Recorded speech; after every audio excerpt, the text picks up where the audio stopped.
wasn't, I'm sorry. Tomorrow will be better. If it was, good. I'm glad.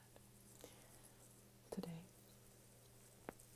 I have 3 children's books that I liked when I was a kid, and I'm going to share them ASMR style. This is going to be a series. I've got a lot of favorite books from when I was a kid, and I've got a lot of themes in my head. So, yeah, today's theme is just like feel good, fun time. You know, there's always a lesson in children's books, but these ones aren't only based on like the lesson. They aren't like beautiful. They aren't themed around a holiday. Like they aren't whatever. So they're just like a few random fun books. The first one being Mr. Tall and Mr. Small. This one's a little bit tragic, but it's okay. It's cute. It's about a giraffe and a mouse. I just got smacked in the face with a page. If that was super loud, you will never know what happened.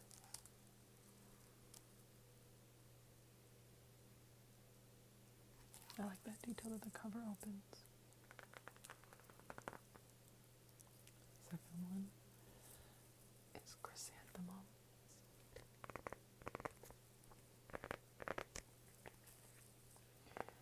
CHRYSANTHE.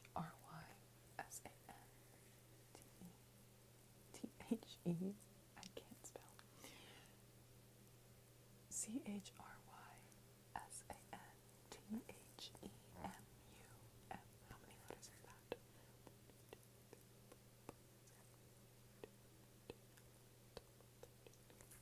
13 letters. Yeah. Can't get it wrong. 13 letters. This is about a little mouse. Her name is Chrysanthemum. In case that's surprising.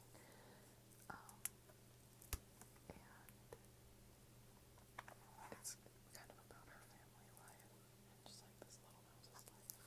It's just a cute little book. And the third one is Corduroy. And this one is about a bear and his adventures in a toy store. It's giving Toy Story a little bit, actually. But Corduroy's cute. A cute little guy. So yeah, let's start with Mr. Tall and Mr. Small.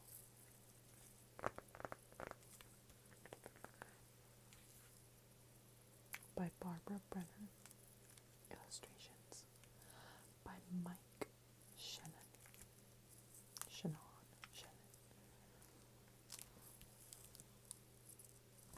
The crayon scribbles, proving that this book was well loved.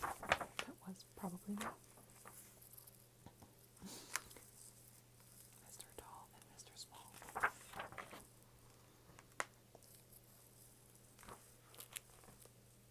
The cute little title page.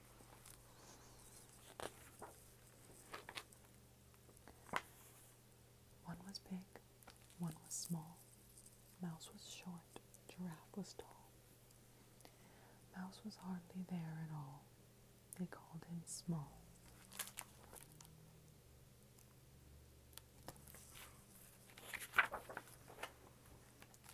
Giraffe was tannish, Mouse was gray. Mouse liked night, Giraffe liked day. Giraffe could see 3 miles away. They called him Tall. Mouse ate seeds. Giraffe ate trees. Giraffe had enormous knobby knees. Mouse had whiskers. They both had fleas, both tall and small.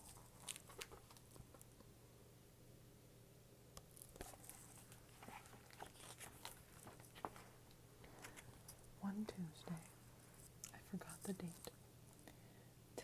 Tall woke early, Small woke late, and so they met beneath a wild fig tree, Mr. S. and Mr. T.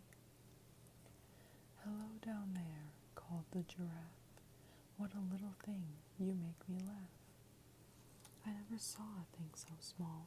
You can't be real," said Mr. Tall. "Hello yourself," replied the mouse. "Are you the chimney from a house?" "There's sure a lot of you," said Small. I'm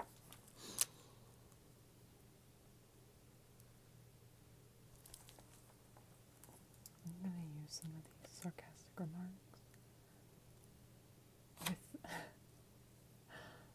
with my friends who are tall.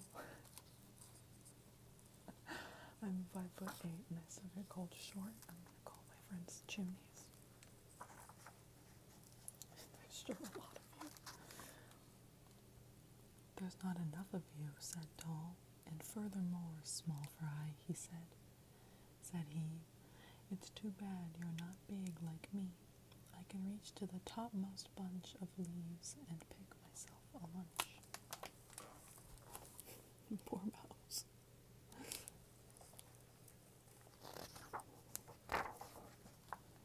"We all know that," the mouse replied. "Sure you can eat, but can you hide? You big giraffe, I'd like to see you crawl into a hole like me." Look at his hands.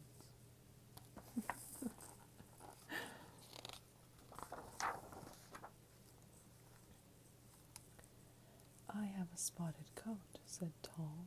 "I don't hide in holes at all. I've been designed so cleverly, I've brought my hiding place with me." Is that actually why? No. Hiding in a tree. Is that why giraffes are spotted? I doubt it. But maybe. I'll have to look that up later.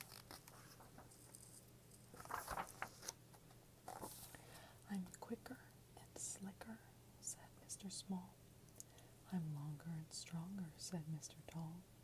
"Smarter, faster, better, greater, yeah, yeah," said Tall and Small.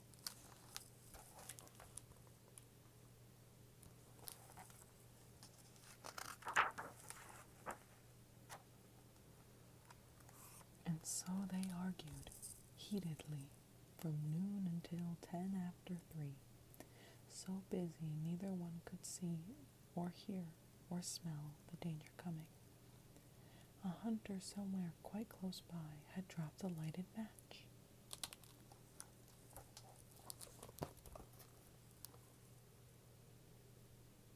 Look at him. Doesn't even care about the wildlife around him. Oh my gosh, I've never seen this turtle before. This turtle is so alarmed. That's so funny. A wicked flame began to lick across the forest floor. The mosses burned, the fig trees burned, the leaves, the plants, the bushes burned, the smoke grew thick, the sky got black. But the great debate went forth and back, and on, me, better, best. At last they felt the heat. Mouse looked up, Giraffe looked down, they saw the fire all around. Tall began to shake, Small squeaked, "Save us, for Whiskers' sake, we're trapped here in the fire." "Let's go. Which way? Don't know." "Well, think." "Oh, help!" cried Tall and Small.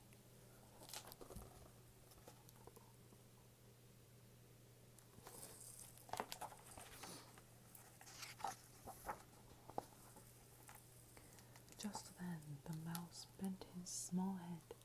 "I think I hear a noise," he said, and putting his ear close to the ground, he heard the faint and rumbling sound of running hooves and paws. "Yes, I hear them," cried the mouse. "The animals are running west."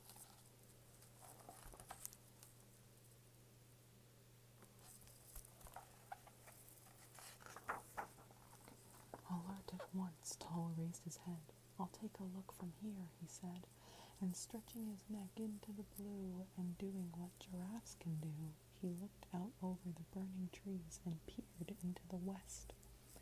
Yes, yes, Small, you're right, he cried. There is a lake on the western side. That's the way we can escape. Oh, I got my wire.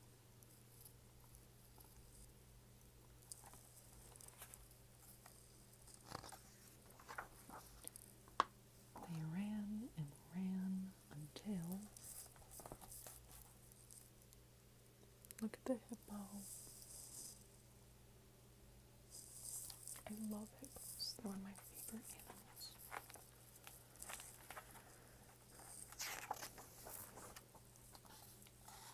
They found the lake. They both jumped in. Giraffe sank up to his chin. Mouse clung to a piece of wood and floated there as best he could, while the forest fire lit up the sky and smoke and burned around them.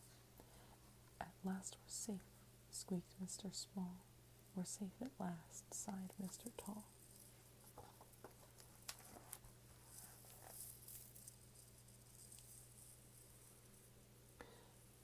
The hunters crack me up.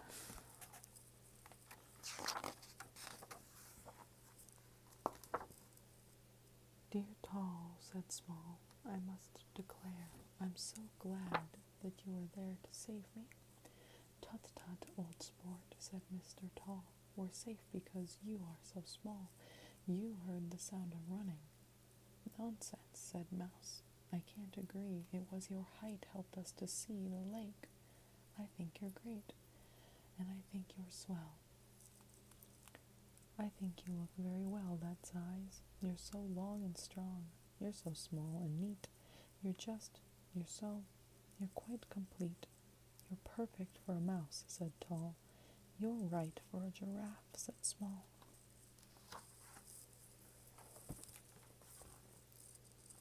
They're gonna get eaten. And the hippo's just, oh my gosh, it's getting so great. The hippo's just chilling, living his life. That kind of rhymed. Maybe I should write a children's book. One was big, one was small. One was tiny, one was tall. One was hardly there at all, Mr. Tall and Mr. Small.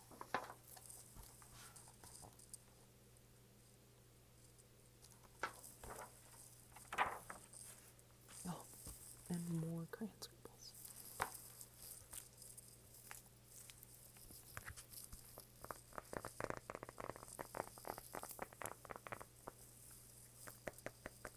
That was that one.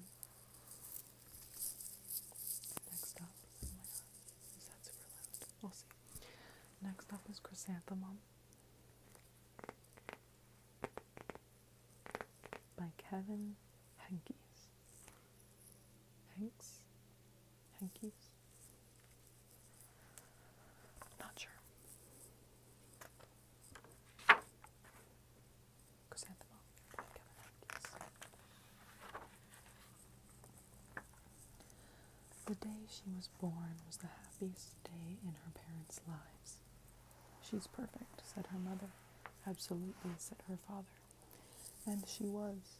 She was absolutely perfect.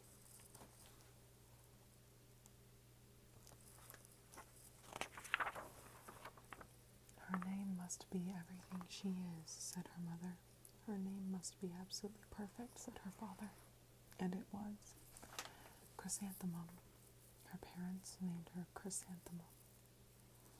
Chrysanthemum grew and grew and grew, and when she was old enough to appreciate it, Chrysanthemum loved her name.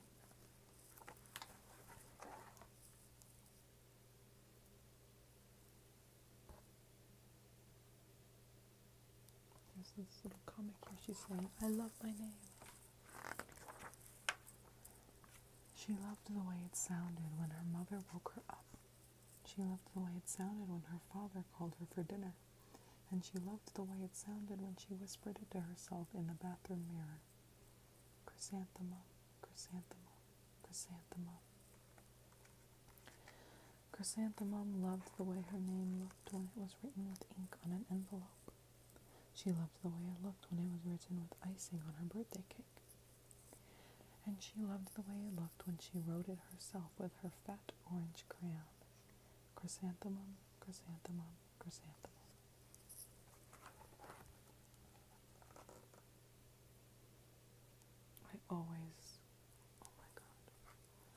I always adored the fat crayons when I was a kid. They were so fun. Chrysanthemum thought her name was absolutely perfect, and then she started school. On the first day, Chrysanthemum wore her sunniest dress and her brightest smile. She ran all the way. "Hooray," said Chrysanthemum. "School." But when Mrs. Chudd took roll call, everyone giggled upon hearing Chrysanthemum's name.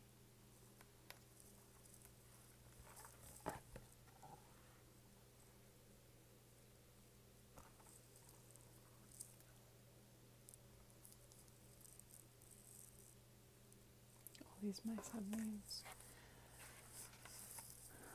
We've got Mrs. Chudd, Dawn, Eve, who crossed out the E twice, Lois, Al, Les, Kay, Max, Sue, Bill, Pat, Tom, Sam with a backwards S, Ken, Joe, Rita with a backwards R, Victoria, and Chrysanthemum.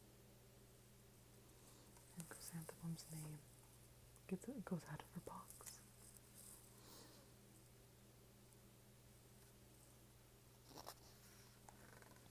If your name was just said, "Hi."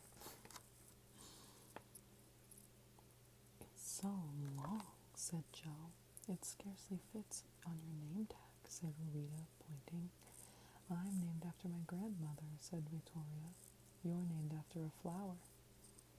Chrysanthemum wilted. She did not think her name was absolutely perfect. She thought it was absolutely dreadful. The rest of the day was not much better. During that time, Victoria raised her hand and informed Mrs. Chudd that Chrysanthemum's name was spelled with 13 letters. "That's exactly half as many letters as there are in the entire alphabet," Victoria explained. "Thank you for sharing that with us, Victoria," said Mrs. Chudd. "Now put your head down." If I had a name like yours... Ooh, I forgot to show you the picture.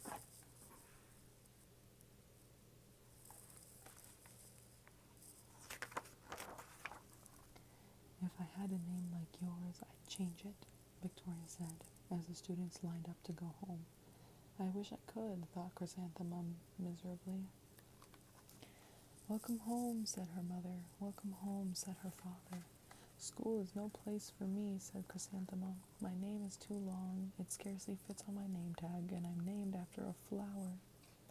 "Oh, pish," said her mother. "Your name is beautiful, and precious, and priceless, and fascinating, and winsome," said her father. "Winsome? Winsome?" "It's everything you are," said her mother. "Absolutely perfect," said her father.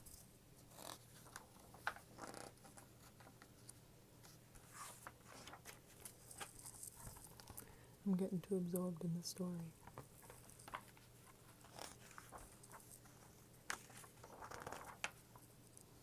Chrysanthemum felt much better after her favorite dinner, macaroni and cheese with ketchup, which sounds disgusting, but I guess I can't knock it till I try it, and an evening filled with hugs and kisses and parcheesi.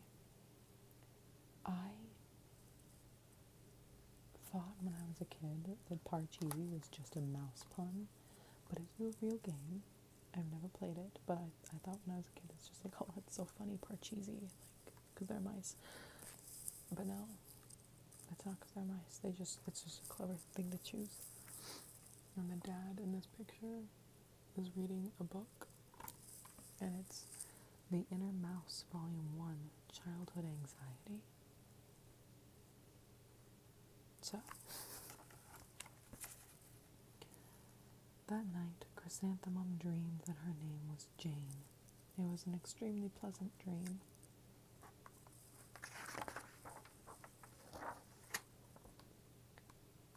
next morning, Chrysanthemum wore her most comfortable jumper. She walked to school as slowly as she could.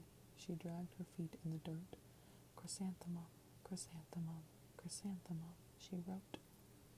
She even looks like a flower, said Victoria as Chrysanthemum entered the playground. Let's pick her, said Rita, pointing. Let's smell her, said Joe. Chrysanthemum wilted. She did not think her name was absolutely perfect. She thought it was absolutely dreadful.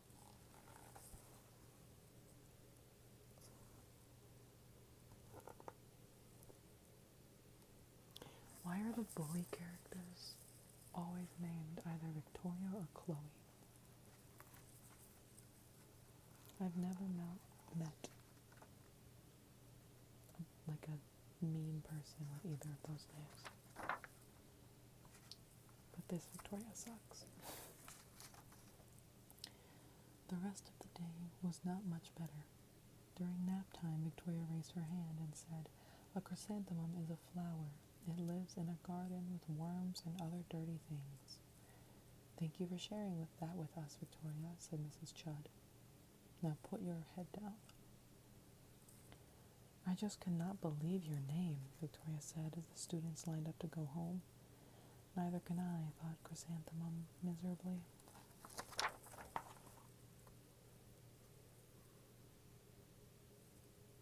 The chalkboard in this picture says, "Words we know."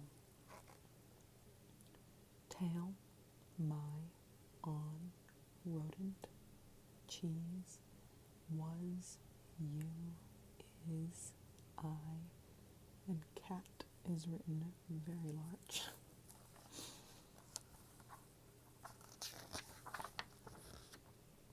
"Welcome home," said her mother. "Welcome home," said her father. "School is no place for me," said Chrysanthemum. "They said I even look like a flower. They pretended to pick me and smell me." "Oh, pish," said her mother. "They're just jealous, and envious and begrudging and discontented and jaundiced," said her father. "Who wouldn't be jealous of a name like yours?" said her mother. "After all, it's absolutely perfect," said her father. Chrysanthemum felt a trifle better after her favorite dessert, chocolate cake with buttercream frosting, and another evening filled with hugs and kisses and parcheesi.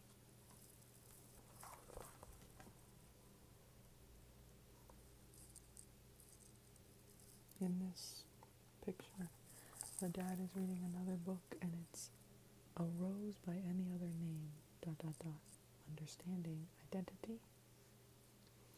The dad is giving the most bombastic side eyes in all of these pictures when he's reading.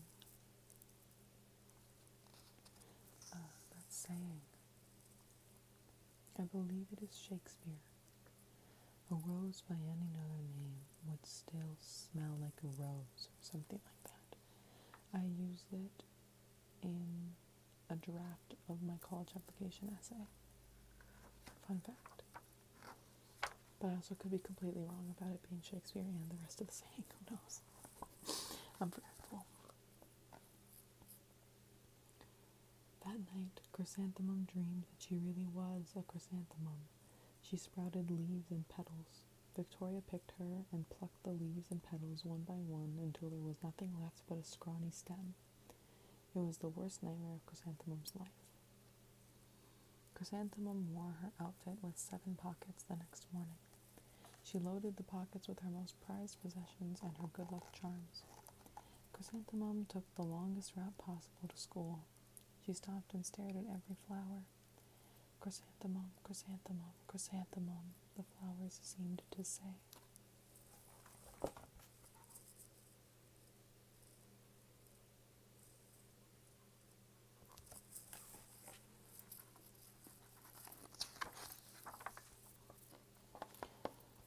That morning, the students were introduced to Mrs. Twinkle, the music teacher. Her voice was like something out of a dream, as was everything else about her. The students were speechless. They thought Mrs. Twinkle was an indescribable wonder. They went out of their way to make a nice impression. Mrs. Twinkle led the students in scales. Then she assigned roles for the class musical. Victoria was chosen as the dainty fairy queen. Rita was chosen as the spiffy butterfly princess. Joe was chosen as the all-important pixie messenger, and Chrysanthemum was chosen as a daisy.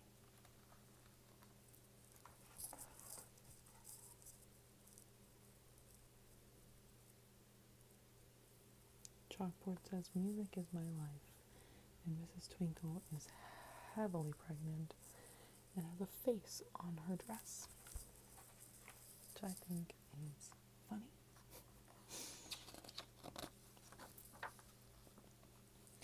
Chrysanthemum's a daisy, chrysanthemum's a daisy. Joe, Rita, and Victoria chanted, thinking it was wildly funny. Chrysanthemum wilted. She did not think her name was absolutely perfect. She thought it was absolutely dreadful. What's so humorous? Asked Mrs. Twinkle. Chrysanthemum was the answer. Her name is so long, said Joe.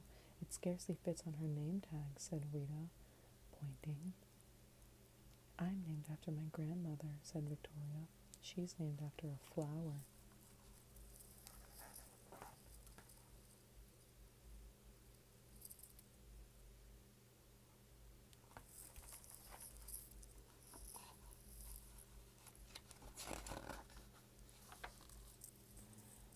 My name is Long, said Mrs. Twinkle.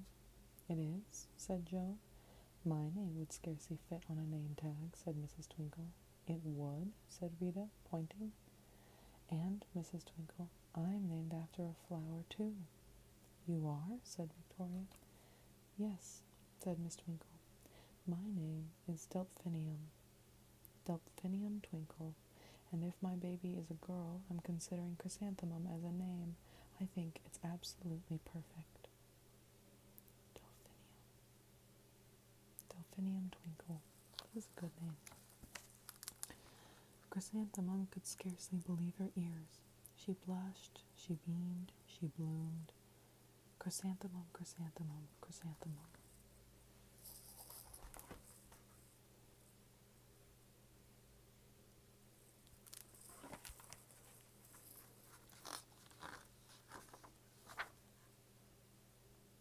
Joe, Rita, and Victoria looked at Chrysanthemum longingly. Call me Marigold, said Joe. I'm Carnation, said Rita, pointing. My name is Lily of the Valley, said Victoria. Chrysanthemum did not think her name was absolutely perfect. She knew it.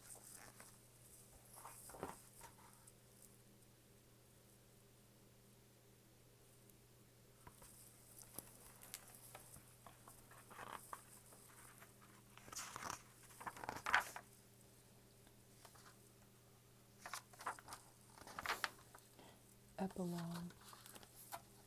Overall, the class musical was a huge success. Chrysanthemum was absolutely perfect as a daisy. Victoria made the only mistake. She completely forgot her lines as the dainty fairy queen. Chrysanthemum thought it was wildly funny, and she giggled throughout the entire dance of the flowers. Eventually, Miss Twinkle gave birth to a healthy baby girl, and of course, she named her Chrysanthemum.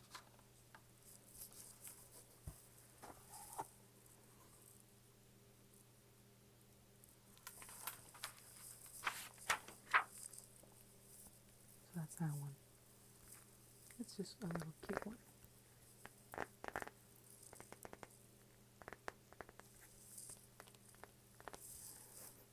Okay, last one. Corduroy by Dawn Freeman.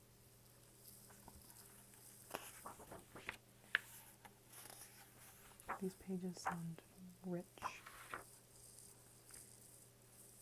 Corduroy. Story and pictures by Dawn Freeman. Corduroy is a bear who once lived in the toy department of a big store. Day after day he waited with all the other animals and dolls for somebody to come along and take him home.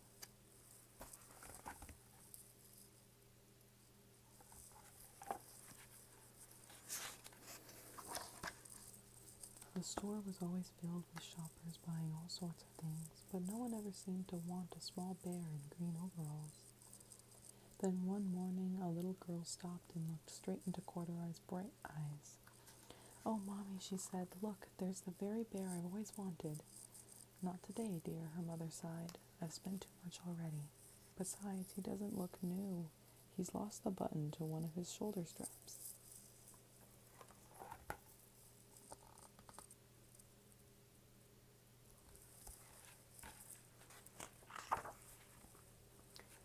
Corduroy watched them sadly as they walked away. "I didn't know I'd lost a button," he said to himself. "Tonight I'll go and see if I can find it."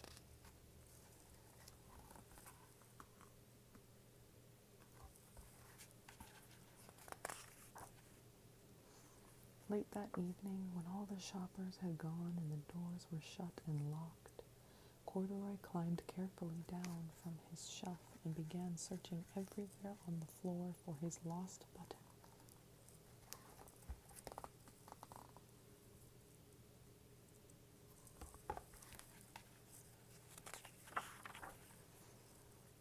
Suddenly, he felt the floor moving under him. Quite by accident, he had stepped onto an escalator, and up he went. Could this be a mountain, he wondered. I think I've always wanted to climb a mountain.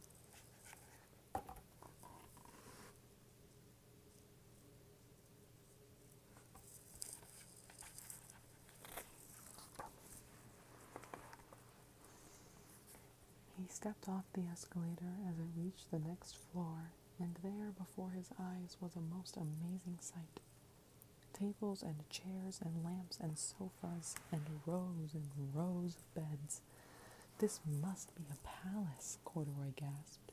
"I guess I've always wanted to live in a palace."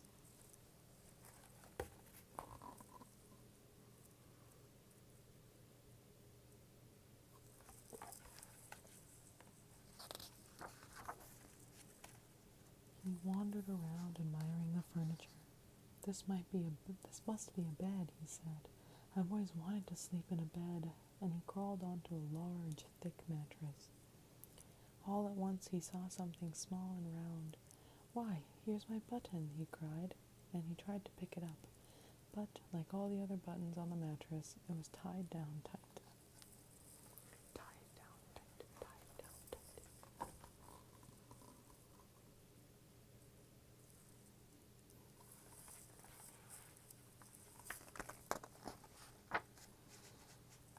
He yanked and pulled with both paws until pop, off it came.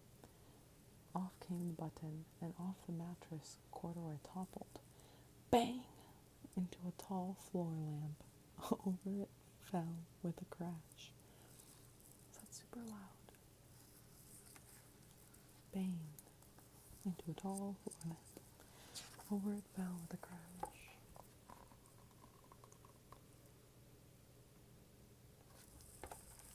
Oh no! Corduroy didn't know it, but there was someone else awake in the store. The night watchman was going his rounds on the floor above. When he heard the crash, he came dashing down the escalator. "Now, who in the world did that?" he exclaimed. "Somebody must be hiding around here."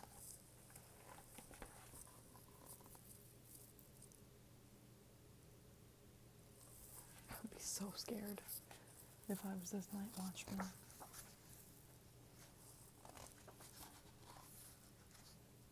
He flashed his light under and over sofas and beds until he came to the biggest bed of all, and there he saw two fuzzy brown ears sticking up from under the cover. "Hello," he said. "How did you get upstairs?"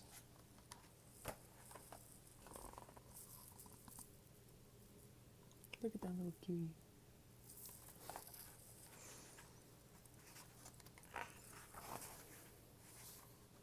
The watchman tucked Corduroy under his arm and carried him down the escalator and set him on the shelf in the toy department with the other animals and dolls.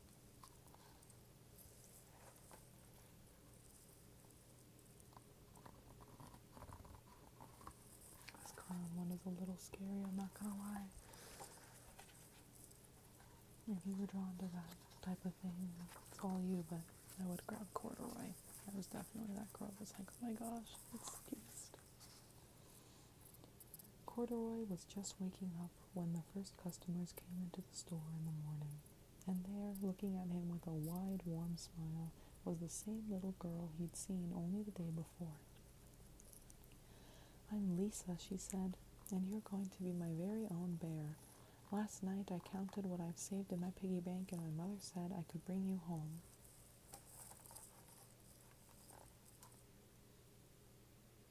Look at this turtle. He's so happy that Corduroy's gonna go home.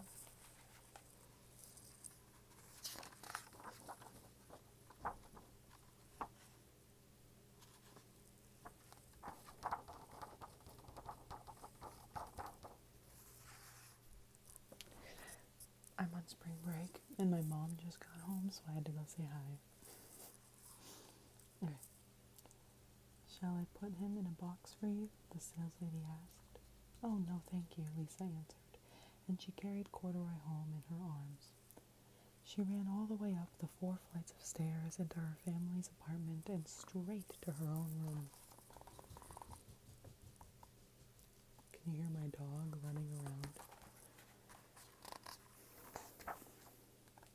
Corduroy blinked. There was a chair and a chest of drawers, and alongside a girl-sized bed stood, a little bed just the right size for him. Alongside a girl-sized bed stood a little bed just the right size for him. The room was small, nothing like that enormous palace in the department store. "This must be home," he said. "I know I've always wanted a home." Lisa sat down with Corduroy on her lap and began to sew a button on his overalls. "I like the way you are," she said. "I like you the way you are," she said, "but you'll be more comfortable with your shoulder strap fastened." Look at his little bed. Cute. "You must be a friend," said Corduroy. "I've always wanted a friend." "Me too," said Lisa, and gave him a big hug. My childhood bear's name was Pandy. Guess what animal he was? A panda. Maybe I'll give a stuffed animal tour at some point and tell you all the horrible names I came up with. Meaning that I named everything just the name of the creature it is. Well, that's all the books I have for today. So, hopefully you got to relax. Hopefully your eyes are closing and you're having trouble keeping your eyelids open. Or you're already asleep, in which case I really hope that you don't get some crazy video super loud on your autoplay, or YouTube doesn't stick one of their 10,000 ads after this video.